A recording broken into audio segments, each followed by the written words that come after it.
Everybody, welcome back with the Plapper. Platypus is the name. Our Lord and Savior, Kira, is, God of the New World, is going to be joining the game pretty soon here. So I figured we'd go over his kit. This is I believe, the next upcoming character, if I'm to believe the Twitter of one showing all this stuff and the timeline, and then this picture. I'm pretty sure it is. That's what the comments are saying. So that's what we're going with. So Kira is being added to the game. What does he do? Now, there's a lot of text here, and I won't. I mean, like he's complicated to read, but it's not complicated to actually play him, I don't think. But he basically has two forms. The two forms have different modes, so it looks like he has like 6 skills.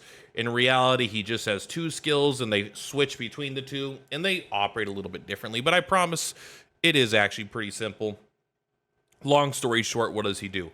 You put in bleed stacks. When they have a lot of bleed stacks, you're going to try to kill them with curtain call. That's basically it. But we'll go into the nuance of it, and then we'll kind of try to think if we should pull. I'm leaning towards, I honestly just don't think there's a reason to pull on this character unless you're chasing leaderboards and your guild needs one person to have them. I'm sure this character is going to be good.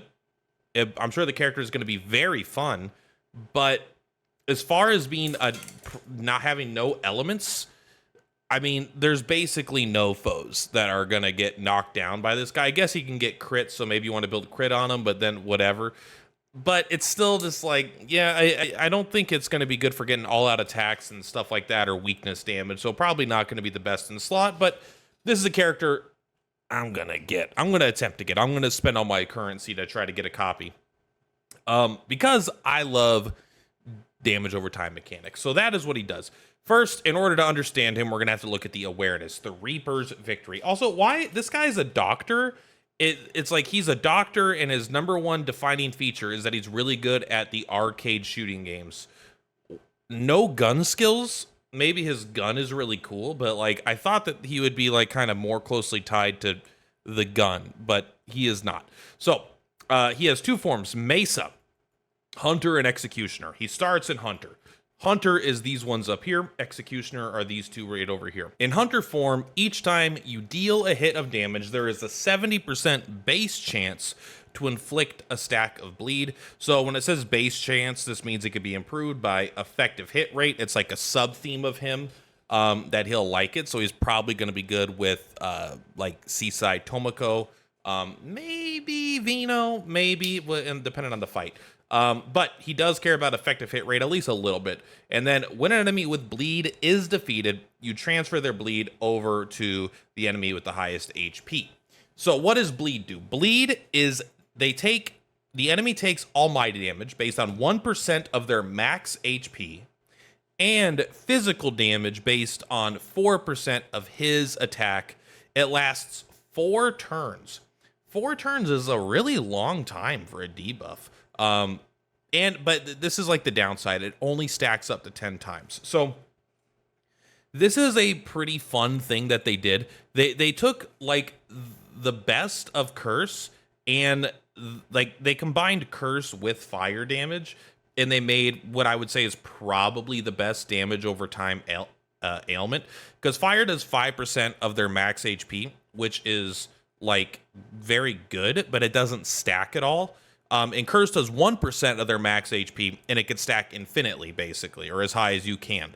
This, it only stacks up to 10, and it does the 1%, but also, because you're doing physical damage based on his attack, he's not going to get completely overrun. There's a lot of enemies that are like, oh, decrease percent base damage, right?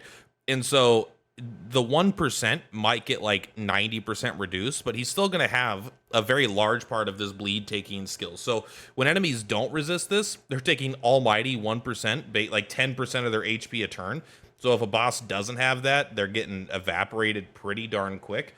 And if they do have that, you're still getting pretty reasonable damage in. So I actually like the direction they took bleed. Now, when you go into the Executioner mode, which will be in this skill here we'll talk about, for every 3 stacks of bleed on the target, deal 1 additional hit of laceration damage. What is laceration? Take physical damage based on his attack and Knight's Arrival skill level. Cannot crit and cannot decrease down gauge. So it's an extra attack. And if we come up here, I believe at level 10, it is 66% attack. So you can get up to 10 bleed stacks if you use a skill while they have, whatever bleed stacks on them. You should be able to get 3 laceration hits, which should be able to get you 180 plus, 200% bonus damage. And it's a little weird how this reads. I don't have perfect knowledge because I haven't played with the character yet. But there's 2 specific skills here that says can trigger the effects of laceration, can trigger the effects of laceration. So I don't know if these are the 2 exclusive, because this says when using skills, and this says specifically these 2 skills. So this might be something that you get to build up and then you cash in for a lot of damage, or it might be something you could build up and you could choose to just maintain it, keep the bleed going without decreasing it, and then just try to get the laceration every turn. Not 100% sure on that. So again, that's basically what he does. He's going to start off in the hunter stance, and you're going to want to start by putting bleed on characters. You have a chance, you're guaranteed to do 1 stack of bleed, and these 4 hits all have a 70% chance. So a little bit of effective hit rate. This will be 5 stacks of bleed on its own. So on the first turn, maybe 5 stacks of bleed. On the second turn, then you get, boom, to your 10 stacks. So also, you can't transform into the Executioner until you get 7 stacks of bleed. So I think it will be a little awkward to transform this guy quickly if you're not using his highlight, because you need 7 stacks of bleed, and you're getting hopefully 5 over 2 turns. So it's not till his 3rd turn he'll be able to use his ultimate. It does seem pretty powerful, but I guess it's not that bad because you get a chance for the bleed to actually deal the damage as well. So you're not losing that much damage. It's not like you instantly cash it in, but it is something that it does seem like it could be a little slow compared to Makoto, who just comes out blowing shit up, So yeah, 4 hits, 1 stack of bleed. This is pretty, lots of hits. It's okay damage too, right? It's not quite 200% damage, but it's getting there. For a skill 1 is not bad. Skill 2, the one that you're probably going to use very, very little, because you don't use this, because this is the hunter version of Executioner, which is not really what you want to do, but you deal 84% as physical damage, and then you remove 2 stacks of bleed after this skill, and it also does the laceration hit. So if you get up to 10 stacks, but you don't want to lose all of the stacks of your bleed, you can use this to just go from 10 to 8, and then get the laceration, and then maybe next turn you use more again. So there might be situations where it comes up, but I don't see myself using Sinful Game that much. Then when you get to your 7 stacks of bleed, you could use this. This works like Makoto's skill, basically. It just transforms you, and it doesn't end your turn. And then, when using bleed skills, that's when you get the laceration, and you could use other skills on you. At the end of your turn, you automatically transform back into the hunter. So this is not a maintain skill, but it doesn't end your turn, right? So you get to use that still. I don't know. It just doesn't end your turn. I don't think it gives you a bonus action, so it shouldn't do anything with the highlight gauge and stuff like that. So when you transform, what do? You can already see the skill gets more powerful, but it's less hits. But you deal physical damage to 1 foe 2 times. You immediately trigger bleed damage, and you refresh the duration of bleed. This skill is pretty interesting to me. If it wasn't for the fact that the bleed only stacks to 10, I think this skill is why they have to have it stacked to 10, because I feel like you'd be able to get it really, really high, because you can keep refreshing it, and you can get 100 bleed stacks, but they capped it at 10, so I still don't know exactly when I'm going to want to use this skill. I feel like I'm mostly going to go between Incision straight into Curtain Call, but maybe there is a fight that the bleed is maybe it's the percent damage of the bleed is just dealing more than I could do myself. So doing the 10 stacks of bleed and also generating probably 2 stacks, then refreshing the duration. This is the skill that if you want to use it every turn, you could transform with your Knight's Arrival every turn, keep the bleed permanently up, never have to worry about it falling off. You might be leaving damage on the table, but maybe there's a specific reason you want to do this. Not 100% sure. Also, it is kind of interesting that it's a physical skill that uses SP, and that his other skills use HP, but not very many physical skills in the game use SP. This might be the first 2, right? These initial skills.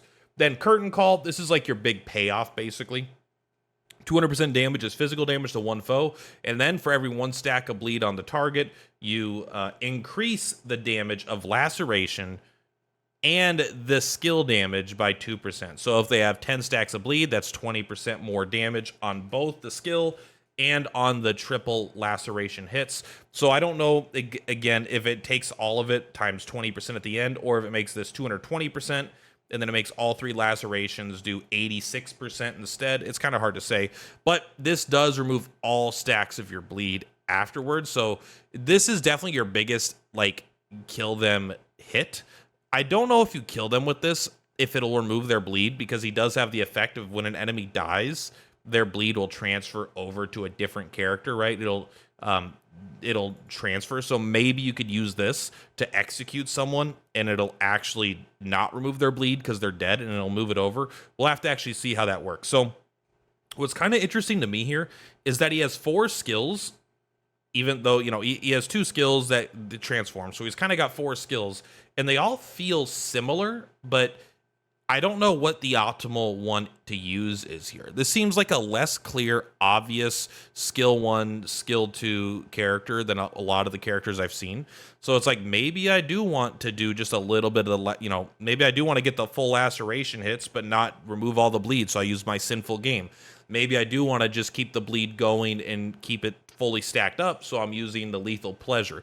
And then, so you have 2 like middle choices, and then you have the all-in, generate as much bleed as possible in incision, and then you have the like do as much damage as possible even though it gets rid of your bleed, so it might be less damage in the long run. It's kind of hard to tell for me until I actually run the numbers, right? Because losing the stack of bleed is kind of important. It's going to take a couple turns to build that back up. Also, his highlight seems really good. Turns into a hunter and inflicts 5 stacks of bleed to a foe. Then he transforms into the executioner, and he does 328 attack as physical damage. I don't believe this will trigger laceration when he does this. It's not clear to me, but it's still like, this is a pretty good hit. Now he has 2 passives. For every effective hit rate, increase the physical damage from bleed by 4% of your own attack, up to 90% effective hit rate. So you really want to get to that 90% effective hit rate. Do you want to get that on his own skills or get that from someone else supporting him? Maybe use Seaside Tomoko, put it on him because she gives effective hit rate. That's maybe you have a little bit on him. Maybe his weapon gives him a little bit. But for the most part, you are going to want to hit that 90 because 4%, remember, it only does 4%. So what this reads to me is that if you're at 90, this brings this from 4% up to 16%, right? I mean, maybe I'm wrong. Maybe I'm wrong with how it works. Maybe it's this 4% is considered like the 4% of his attack is 100% of the damage it deals, right? And then this increases it by an extra 12%. So it does 112% damage. So it'd be like a 4 point something. But if this is literally quadruple as strong with 90% effective hit rate, that is huge. We got to run the numbers to know how if this is either going to be an absolute mandatory must because it's so powerful. Because if you get, you know, whatever, let's just run the calculation here, right? 4 times 10, we already know that is 40, right? But now we have 4, 8, what did I say? 16 times 10, it's 160, right? Well, hold on. 16 times 10. How do you add a 0 to the end without timesing 10? 160% damage of his attack every turn the enemy goes, and the extra 1% of their max HP. That seems pretty damn good. Fester is kind of cool. Increase your effective hit rate by 36% as Hunter, and then you get increased penetration as Executioner. So yeah, I guess here, like, that means you only need to get passively 60%, and then I think Seaside Tomoko does roughly that much anyway. So it's actually going to be pretty easy to hit this effective hit rate. Obviously, it falls off when you're an Executioner, but if you're switching to Executioner, you're probably going to use Curtain Call and get rid of all the stacks anyway. Unless it would be a little weird because if you switch to this to activate the bleed, it will lose the effective hit rate, and so you'll get less damage out of that bleed than you would normally, but it would keep all the stacks on, so maybe it's not all that bad. Again, it's kind of an interesting kit. I'm interested. So let's take a look at the A1. In Hunter, additionally inflicts 5 stacks of bleed when dealing skill damage to each enemy for the first time. So this is obviously very good because this does 5 stacks of bleed. That will do 5 stacks of bleed. So right when the combat starts, you'll have 10 stacks of bleed and you'll be able to start doing like his big payoff stuff or whatever. You know, that's the maximum amount of stacks, so that's good. This is like this is the kind of skill that's really good if you're on a timer. If you're on a fight with a timer, this is where this is huge. Like the guilds with this versus the guilds without this are going to be a full turn behind, you know? I mean, the guilds with this will be a full turn ahead in the guild boss battle where he matters. Outside of that, I don't think it's that big of a deal. But there's another half to it. An executioner increased skill damage based on the number of debuff on enemies, up to 80% more skill damage at 10 stacks of debuffs. Well, wouldn't you know it? He gets to do 80% more skill damage with his biggest hit when he gets 10 stacks of bleed. So he's going to put 10 stacks of bleed in the first turn. Then he gets to convert that 10 stacks of bleed into immediately doing 80% more damage as well. And they're going to take one instance of the bleed damage as well while we're waiting for the turn to come up. What? It's like they built this for him. It's crazy. It's like a unique to him. So this is a very, very good damage increase. It's good, but it's like, I don't know. I think it's just for guild boss battles. I can't imagine this being that big of a deal on fights that there isn't a strict turn limit on. Like if you have 80 turns, who cares? But if you have like, oh, beat the boss in 5 turns or do as much damage in 5 turns, this kind of stuff will make a huge difference in in that length of a fight. The other stuff is huge, right? It's all strong. For every stack of bleed, increase highlight damage. You get 13 stacks of bleed. You no longer remove your bleed. Laceration becomes execution. Execution does twice as much damage and does splash damage. And it's like, yeah, okay, we get it. At that point, it's like, it's going to be insane. All right, let's take a look at the build here. So two weapons, or, the 4-star, 5-star. 4-star increase attack by 24%. When you inflict bleed to a foe, increase your attack by 3.6%, stacks up to 10 times. This effect is permanent. So honestly, fantastic 4-star weapon, right? It gives him attack, and then it gives him 36% additional attack. None of it is damage, I guess, but his bleed scales with his attack, so maybe it's like fine as well. Not 100% sure which would be better, but that's a good 4-star weapon. None of it feels like it's going to waste. The effect is permanent, so they don't need to maintain the bleed stacks.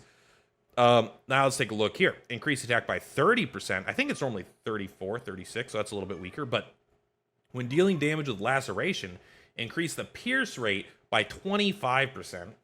And then when dealing damage to foes with bleed, increase damage by 25%. So he basically has, 25% damage all the time, 30% attack all the time.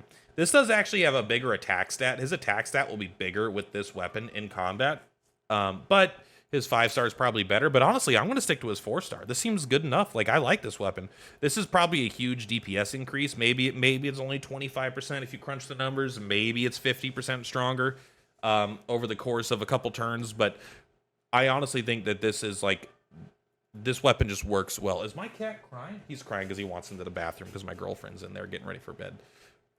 Yeah, overall, this character seems like a very easy, not must pull for me. However, he also seems like a super fun, cool, interesting character. He fits in with he kind of fits into the theme of the stuff I like. I like doing my curse damage team builds with the Sepia. So this is kind of like a different flavor of that, but he also has the ability to do more of a Makoto, just blow them up style. So you can either go with more of honestly, he's a lot like Sepia in that way. Because Sepia, you could focus on building up curse stacks and then just letting those curse stacks ride and try to keep them as high as possible. Try to get 25 curse stacks and just keep them up there. Or you could just focus on dealing damage and you could do straight damage. And this is kind of the same thing, right? Either way, he's always going to be building bleed, but are you going to want to always convert it into damage? Or is the bleed itself going to be worth keeping on for some point, up into a point? So I'm not sure. I don't think anyone's going to need this character. He's nothing. He's not a chord. He's not breaking the game in any fundamental way. If the bleed didn't have 10 stacks, if it went up to 100 stacks, I would probably feel different. But it does stop at 10 stacks, so you don't got to worry.